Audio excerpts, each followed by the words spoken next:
Sejam muito bem-vindos ao canal A Vida em Pequenas Fábulas. Prepare-se para embarcar em mais uma jornada de inspiração, onde cada história é um convite para refletir, aprender e crescer. Aqui trazemos fábulas poderosas, baseadas nas lições do dia a dia, que tocam o coração e elevam a sua alma. Deixe seu like, se inscreva no canal e venha fazer parte dessa comunidade que busca na sabedoria a força para viver plenamente. No vídeo de hoje, o menino que conversava com a chuva, uma reflexão poderosa sobre como aquilo que vemos como obstáculo pode ser, na verdade, o maior presente da vida. Prepare-se, porque essa história vai mudar a forma como você enxerga frustrações, esperas e aquilo que Deus coloca no seu caminho, mesmo quando parece contrariar seus planos.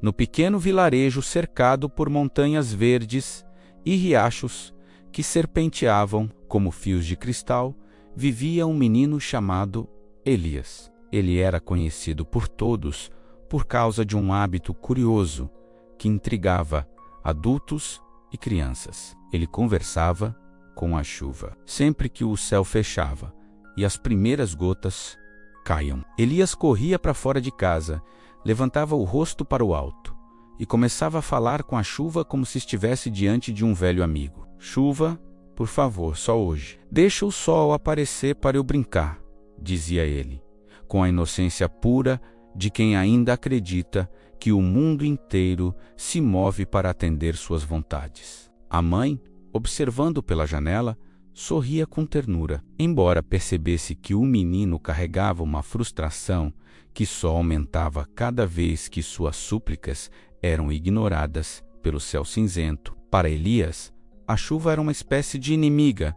Sempre surgia nos dias que ele planejava correr pelos campos. Sempre molhava seus planos, sempre transformava seu entusiasmo em suspiro. Ele acreditava que se o sol brilhasse o tempo todo, sua vida seria perfeita, cheia de possibilidades, brincadeiras e risos. Mas ele ainda era pequeno demais para compreender o propósito por trás das coisas que interrompem nossos desejos, exatamente no momento em que achamos que mais precisamos delas. Os anos de infância de Elias foram marcados por essa aparente guerra silenciosa com a chuva. Ele assistia a água descendo pelos telhados, formando rios inesperados na estrada de terra. E tudo o que conseguia sentir era frustração. Embora sua família fosse humilde e dependesse da agricultura, Elias raramente percebia o impacto profundo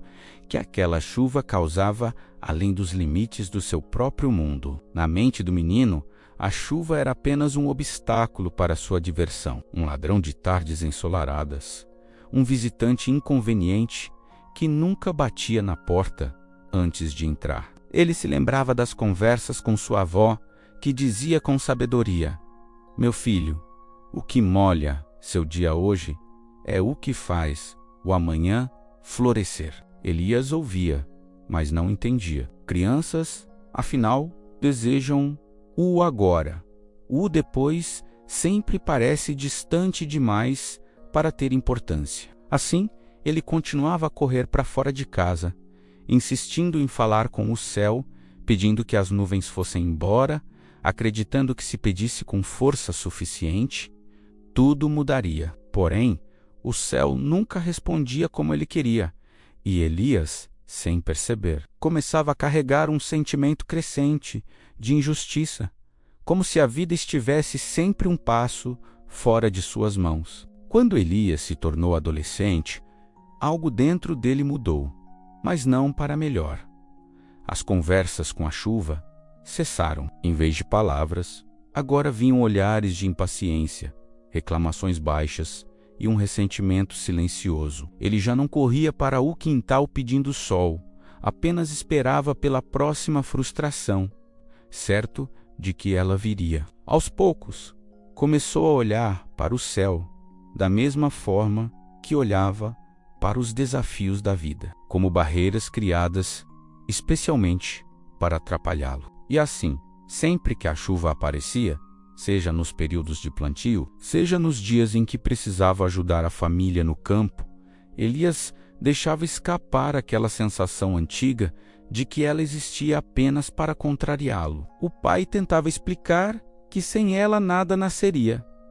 A mãe reforçava que a chuva era sinal de bênção, mas Elias, preso a uma visão estreita, construída desde a infância, acreditava apenas naquilo que enxergava: lama, atrasos, trabalho mais pesado e o constante sentimento de que tudo seria melhor se o céu fosse eternamente azul. Com o tempo, essa maneira de pensar começou a se refletir em outras áreas de sua vida. Tudo que fugia do seu controle era visto como ameaça. Tudo que exigia paciência era visto como perda.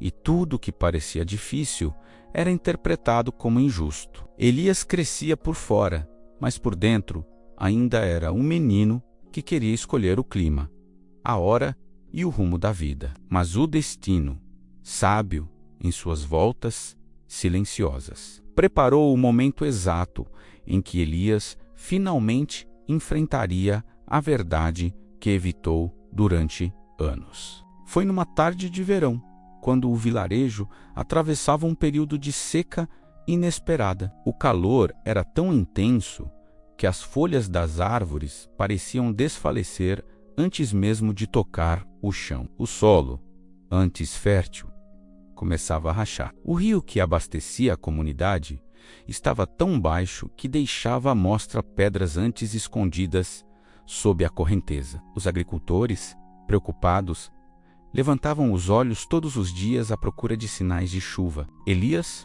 já adulto e mais consciente das necessidades da família, ajudava no campo com as mãos calejadas, mas com o coração tomado por uma angústia que não sentia desde os tempos de criança. Foi ali, no meio do campo seco, que ele percebeu algo que nunca tinha notado, quando olhava para o horizonte e desejava desesperadamente ver uma nuvem. Estava desejando exatamente aquilo que durante anos tinha rejeitado. A chuva, que um dia ele pediu para ir embora, agora representava esperança. E pela primeira vez, Elias sentiu culpa, uma culpa silenciosa, mas profunda, por ter ignorado a importância de algo tão essencial. Então, numa noite abafada, enquanto a família se recolhia, Elias saiu para o quintal e olhou para o céu estrelado, procurando, novamente, algo que sempre evitou: sinais da chegada da chuva. E como se o universo estivesse apenas esperando sua rendição, uma brisa fria atravessou o vilarejo e nuvens escuras começaram a se formar lentamente. Em poucos minutos, um trovão anunciou o que viria a seguir: gotas tímidas, depois firmes, depois generosas. A chuva finalmente chegava. E Elias, tomado por uma sensação que misturava encerramento e renascimento, ergueu o rosto como fazia quando criança.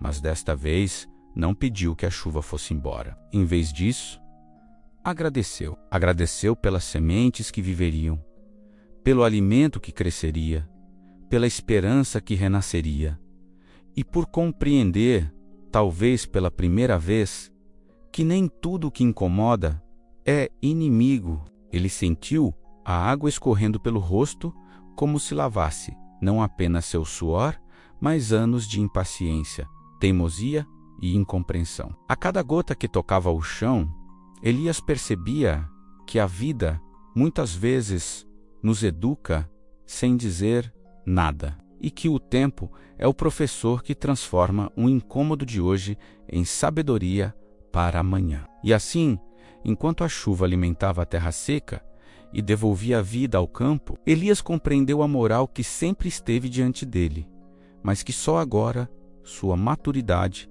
permitia enxergar. Ele recordou as palavras da avó e finalmente entendeu o que elas significavam. A chuva que atrapalha o menino é a mesma que sustenta o homem. O céu não trabalhava contra ele, trabalhava por ele, mesmo quando isso significava contrariar seus desejos momentâneos. A vida, assim como a chuva, nem sempre age conforme nossas vontades, mas age conforme a necessidade. Muitas vezes, o que parece um atraso é preparação, o que parece perda é proteção, e o que parece castigo é construção. Elias entendeu que crescer é aprender a aceitar o que não controlamos, é perceber que há sabedoria por trás dos dias cinzentos e que nenhuma bênção nasce do excesso de sol. E assim, diante de um campo que voltava a florescer, ele finalmente descobriu a verdade escondida nas tempestades. Nem tudo que parece ruim está contra nós. Às vezes, é exatamente isso que nos faz florescer. Para você que chegou até aqui, deixe seu like e se inscreva no canal. E até o próximo vídeo do canal.